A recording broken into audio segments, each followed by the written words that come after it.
कहावत है, आवश्यकता आविष्कार की जननी है।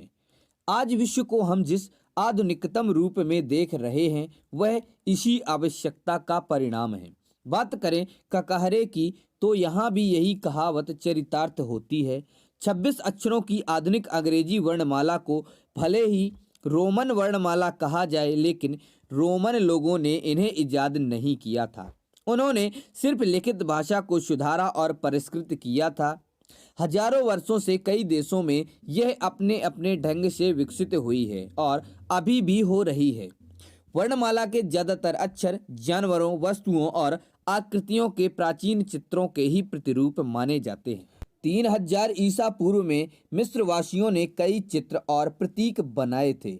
हर चित्र एक अक्षर के आकार का है।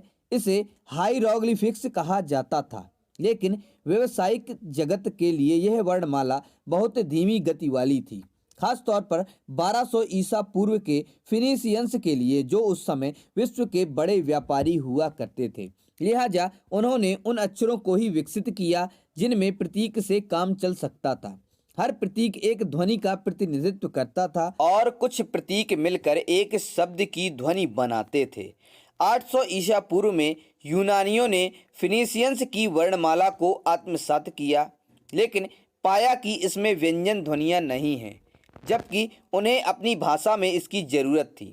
इसके बाद उन्होंने 19 फिनीशियन अक्षर लिए और इसमें 5 अक्षर अपनी लिपि के जोड़े। इस तरह 24 अक्षरों वाली वर्णमाला तैयार हुई। 114 ईस्वी में रोम के लोगों ने वर्णमाला को व्यवस्थित किया। बाद में इंग्लैंड में नॉर्मन लोगों ने इस वर्णमाला में जे, वी और डब्ल्यू जैसे अक्षर और जोड़े। इस तरह तैयार हुई वह नींव जिस पर आज की अंग्रेजी वर्णमाला टिकी हुई है। अंग्रेजी का कैपिटल क्यू बंदर का प्रतीक माना जाता है। प्राचीन चित्रों में इस क्यू को सिर, कान, बाहों के साथ उकेरा गया था। सबसे छोटे शब्दों यानी प्रश्नवाचक और विस्मय बोधक चिन्हों के बारे में जानने के लिए हमें वर्ष 1862 के फ्रांस में जाना पड़ेगा। एक बड़े लेखक थे विक्टर ह्यूगो। उन्होंने अपना उपन्यास पूरा किया था और छुट्टी पर चले गए, लेकिन वह जानने के लिए आतुर थे कि किताबें बिकती कैसे हैं। साथ ही सबसे छोटा चिन्ह भी गढ़ना चाहते थे। लिहाजा उन्होंने प्रकाशक को एक पत्र लिखा। उसमें उन्होंने कोलोन का चिन्ह और प्रश्नवाचक का चिन्ह बना दिया। प्रकाशक भी कुछ कम कल्पना जीवी नहीं थे। वह भी सबसे छोटा अक्षर गढ़ने का रिकॉर्ड ह्यूगो के साथ बनाना चाहते थे, सो उन्होंने भी जवाब में एक विस्मय बोधक चिन्ह बना दिया। इस सवाल और जवाब के चलते वर्णमाला में सबसे छोटे अक्षर जुड़े, जिन्हें चिन्ह कहा गया। दिलचस्प बात यह है कि सबसे लंबे वाक्य को इजाद करने का श्रेय भी ह्यूगो को ही जाता है। यह वाक्य भी इनके उपन्यास का है, जिसमें 823 अक्षर, 93 अल्प विराम चिन्ह, 51 अर्ध विराम, 4 डैश आए थे। लगभग 3 पन्नों का था यह वाक्य।